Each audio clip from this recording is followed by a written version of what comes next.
Қайырлы күн оқушылар, бүгін біз Т дыбысының таңбалануы Т әрпімен танысатын боламыз.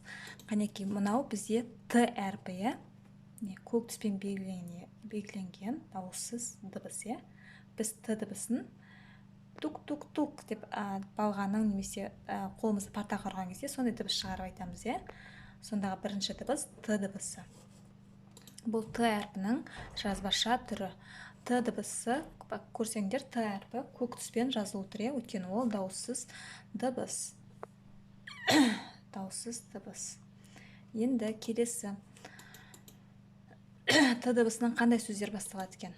Мінекей, мынау Т әрпі, түйе, тиын, тауық, торғай.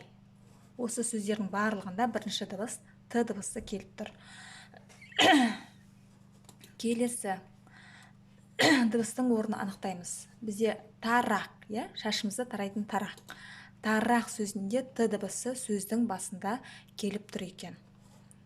Мінекей, А әрпін білеміз, біз оны қызылмен белгілеп қойдық. Одан кейін ата. Ата сөзінде Т дыбысы сөздің ортасында келіп тұр. Екі жағында да әріп бар. Ата. Ал торт. Бұл сөзде Т дыбысы сөздің басында да және соңында да кездеседі екен. Торт. Жақсы. Енді буынға бөліп көрейік. Түйе сөзін жаңа біз бірінші суретте көрдік. Түйе. Бұл жануар. Шөлге төзімді жануар. Түйе. Қанекей, буынға бөліп көрейік. Т-е. Екі буын бар екен. Түйе сөзінде екі дауысты дыбыс бар, екі буын бар екен. Жарайсыңдар. Тауық. Тауық. Бұл сөзде де екі буын бар екен. Жарайсыңдар. Торт. Бір буын бар. Өйткені бір ғана дауысты, о дыбысы дауысты. Бір ғана буын бар екен. Жарайсыңдар. Келесі тапсырма бізде мынандай суреттер сөйлейді деген. Суреттер берілген, бізде қыз баланың суреті, тарақ берілген. Осы суреттерге сөйлем құрау керекпіз. Суреттерді қатыстырып. Мысалға, мына қызға Т дыбысынан ат ойлайық. Таңшолпан, тарақпен, таранды. Шашын тарады деген сөз. Таңшолпан тарақпен таранды. Жарайсыңдар. Келесі атаның суреті берілген және баланың суреті берілген. Ал енді мынандай сөйлем құрап көрейік. Атасы Талғатқа бата берді. Атасы Талғатқа бата берді. Бұл жерде біз үш сөзде Т дыбысын айттық. Жарайсыңдар.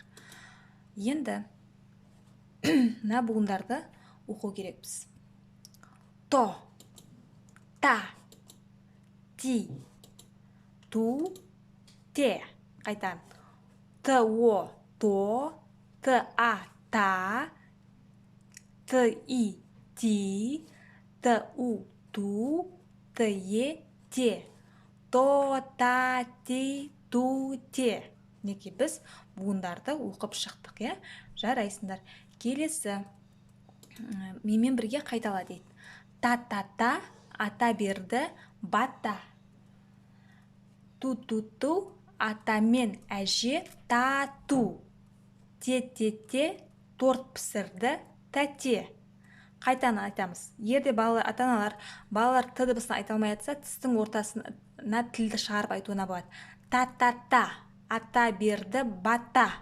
Ту-ту-ту, атамен әже тату. Те-те-те, торт пісірді тәте. Т-ға акцент қойып айтамыз. Кері байланыс күтемін. Бірге қайталаңыздар суреттерді. Буынға шапалақпен бөлсін. Барынша сөздерді қайталатуға тырысыңыздар. Сау болыңыздар.